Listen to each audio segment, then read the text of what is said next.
Ada yang sebulan saja belajar teknikal dia sudah pinter, cuman ada yang sampai bertahun-tahun dia tetap stuck. Kenapa ada orang yang cepat belajar trading dan kenapa ada orang yang lambat stuck? Ya berakhir frustrasi. Why? Ya setelah aktif di forum Discord setahun ini dan beberapa tahun sering diskusi di forum Telegram yang dulu yang sekarang sudah nggak terlalu aktif, memang sengaja. Nah, kalau dia mati itu orang yang cepat belajar itu ada polanya. Ya karena sudah bertahun-tahun banyak diskusi sama banyak trader, kayak kayak niteni gitu loh. Kayak mempatternkan. Nah, pattern seperti apa sih orang-orang sing belajar cepet iku polanya apa? Dulu aku juga merasa kok lambat amat ya, prosesku ini kok kayak slow gitu. Tak kira sih kurang fokus. Fokus sekarang ya, menurutku fokus itu nomor 2. Yang lebih penting dari fokus itu satu, rasa penasaran. Nah, rasa penasaran ini bisa mengganggu ketika kita nge-trade.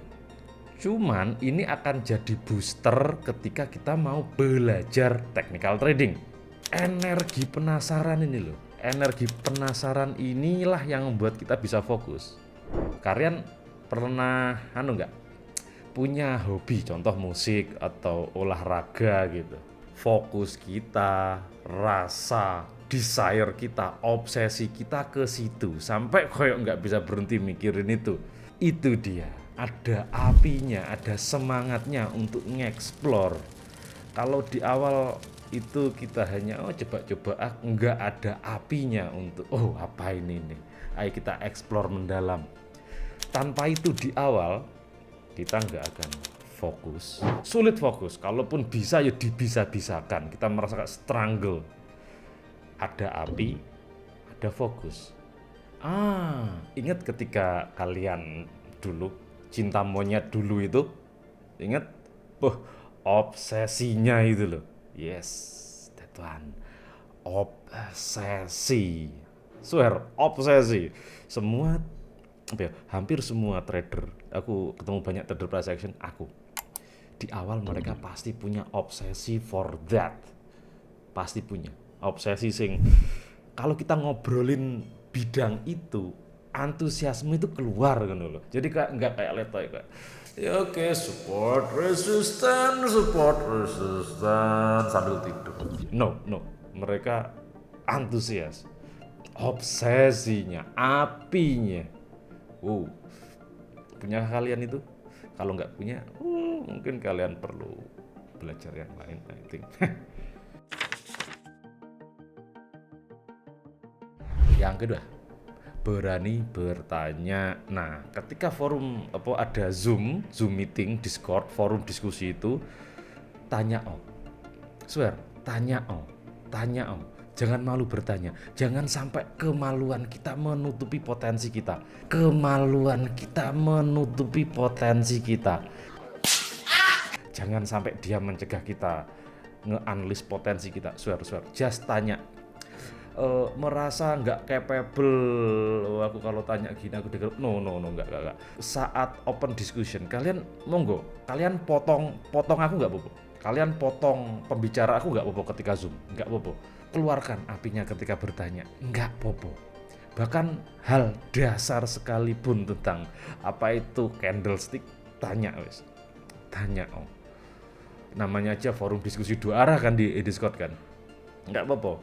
Nah, ingat teman-teman kita sing pinter price reading dulu juga kayak kita semuanya.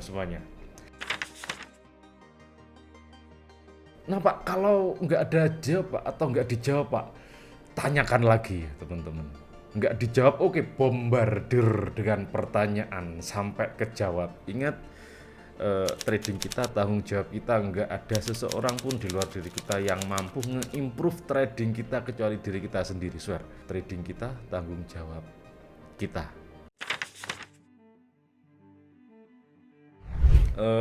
Ini siapkan mic ya teman-teman ya, siapkan mic ya ketika diskusi. Kalau bisa share screen juga, Jadi kalau ngomongin technical price action kan lebih asik kalau oke monggo kalian share screen kalian, chart kalian sharingin. Semua dihapus dong. Yang belum Oh dilewat. tidak. Ini, stop. Garis yang ini, stop. Garis yang ini. Jadi kalian marking chart kalian sembari kita lihat cara kalian marking support dan resisten opo nih. Dan nanti biasanya akan keluar diskusi-diskusi yang lebih mendalam. Ke 105, Bang. Bukan naik, tapi spread yang melebar. Why? Contoh, Kan buy-nya masih di 102. Betul. Ini kecoret. Apa diskusi Zoom dengan saling share screen itu asik. Jadi nggak satu arah. Diskusi nggak hanya satu arah, teman-teman. Dua arah. Oke. Selanjutnya jangan hanya bertanya apa ini support resistance. Jangan hanya tanya gitu. Tanya juga why. Kenapa? Karena hasil dari riset Harvard Business Review tahun 2018, orang yang sering bertanya kenapa, mereka bisa lebih mendalami subjek. Jadi ketika diskusi Zoom itu, oke, contoh gini, daripada tanya apa chart pattern terbaik, nah daripada tanya gitu, tanya akarnya, kenapa chart pattern bisa berhasil, lebih asik tuh. Jadi kita tahu pondasi akarnya apa. Ya oke, chart pattern, apapun chart pattern bisa sukses, bisa gagal. Nah, apa yang membuat trader chart pattern kok profitable di long term? Karena mereka tahu tentang probabilitas. Chart pattern tanpa pengetahuan probabilitas itu masih hampa. Hampa. Jadi chart pattern trader itu kata yang benar adalah probability trader. Iya kan? Apa akibatnya kalau kita tidak punya pengetahuan yang mendalam dari satu teknik? Kita akan jadi kutu loncat. Kita akan terusan gonta-ganti teknik. Oh, chart pattern, trading, profit loss. Oke, ganti teknik lagi. Good. Terombang ambing tuh. Yes, itu akibatnya. Dan contoh lain, contoh kedua wes. Tadi kan chart pattern. Contoh kedua, fundamental analisis. Di awal trader kan US buy atau sell langsung dari perbandingan forecast dan aktual. Itu kan ketika lihat Forex Factory atau news provider yang lain, oh kalau ini lebih tinggi dari ini artinya ini. Enggak sekampret itu, teman-teman. Enggak sekampret itu. Kita harus punya pondasi gambaran keseluruhan keadaan ekonomi suatu negara bagaimana piye. Begitu. Makanya kalau belajar gak sananggung, seakar-akarnya sekalian. Itu kalau belajar. Nanti ketika kita sudah belajar dari akar, baru disuling apa yang bisa dieksekusi jadi trading plan. Nah, simpelnya di sini nanti. Kesederhanaan eksekusi ada di trading plan. Kalau lagi mendalami, kalau lagi belajar, ya seakar-akarnya sekalian. Begitu. Karena apa? Kalau kita belajar hanya separuh-separuh nggak sampai akar, nanti kalau sudah dijadikan trading plan, mau eksekusi gampang ragu. Iya toh? Gampang ragu. Oh, ABC asal biru close. Jadi eksekusinya nggak maksimal karena pondasi keyakinan pengetahuan, data dari backtest itu termasuk pengetahuan. Nggak ada kemantepan untuk eksekusi. Jadi bedakan fase belajar dan fase eksekusi di trading plan. Beda. Kalau ini kita hanya eksekusi klik tunggu kan. Selanjutnya adalah praktek. Ini spesifik untuk price action ya. Kalau kalian kok trading price action, skip aja. Nah, tiap pemahaman ini ketika kita pelajari satu, kita praktek. Kayak kita belajar matematika di awal. Belajar tambah-tambahan dulu nih. Oke, diberi konsep, diberi teori, lalu disuruh praktek kan? Dikasih soal, ya kan?